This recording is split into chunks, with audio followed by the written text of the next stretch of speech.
Hello guys, വീണ്ടും എൻ്റെ അപ്പൻ കുഞ്ഞാപ്പിയിലേക്ക് ഏവർക്കും ഗായ്സ് സ്വാഗതം എന്ന് പറഞ്ഞുകൊണ്ട് നമുക്ക് ഇന്നത്തെ കണ്ണാപ്പി ന്യൂസിലേക്ക് പോകാം. ഗായ്സ്, നമ്മുടെ ഇന്നത്തെ കണ്ണാപ്പി ന്യൂസ് എന്ന് പറഞ്ഞു കഴിഞ്ഞാൽ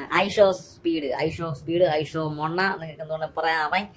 അവൻ വിചാരിച്ചെന്ന് വെച്ച് കഴിഞ്ഞാൽ അവൻ മറ്റേ ജേഴ്സി ഇട്ടുമെന്ന് ഞാൻ എന്താ പറയുക, അങ്ങ് പുളുത്തി കളയുന്നത് പൊട്ടെന്ന് പറഞ്ഞു കഴിഞ്ഞാൽ അവന് മനസ്സിലാവില്ല. അവൻ ഇപ്പം ഞാൻ ഒരു കാര്യം പറഞ്ഞുതരാം.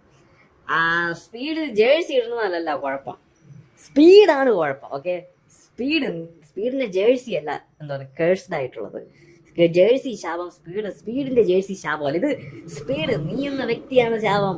ഓക്കെ, നീയാണ് കുഴപ്പം, നീ എന്നതാണ് കുഴപ്പം. മണ്ണെന്ന് പറഞ്ഞാൽ അവൻ അർജന്റീന ഇപ്പൊ ജേഴ്സി ശാപം എന്ന് പറഞ്ഞുകൊണ്ട് ഇപ്പൊ ഭയങ്കര ഹൈപ്പ് ഇങ്ങനെ പറയാം. അപ്പൊ വിചാരിച്ച് അർജന്റീന ജേഴ്സി ഇട്ടപ്പം കൊണ്ടായി കളയാം. പക്ഷെ no man, this is Argentina. Speed എനിക്ക് ചിരിച്ചെന്ന് പറഞ്ഞാൽ ഒരു ഊപ്പാണുള്ളത്. എനിക്ക് എൻ്റെ പൊന്നാളെ ആരാണ് ഇവൻ വരട്ടെ, ഇപ്പൊ ആരെയാണ് ഉണ്ടാക്കാൻ നിൽക്കുന്നത്? ഇത് അർജന്റീന മാൻ, അർജന്റീന വെച്ചിട്ടാണ് യവൻ കൊണ്ടുപോട്ട് ഇപ്പൊ എൻ്റെ ജേഴ്സി കൊണ്ട് വെച്ചേ ഗോൾ അടിക്കണം. അർജന്റീനയ്ക്ക് അത് പറ്റും. നിന്നെ പോലത്തുള്ളവന്മാർക്ക് എന്താ പറയാ, ഇവിടെ കിടന്ന് തന്നെ പട്ടി വരയ്ക്കുമ്പോൾ വരയ്ക്കണം. ഓൾറെഡി അവൻ ചെയ്യുന്നുണ്ട്, അതേ അവന് നടക്കും. നിന്നെ പോലത്തെ അതൊക്കെ നടക്കും, വേറെ ഒന്നും നടക്കില്ല. അപ്പോൾ ഗൈസ്, വീണ്ടും ദുബശിര.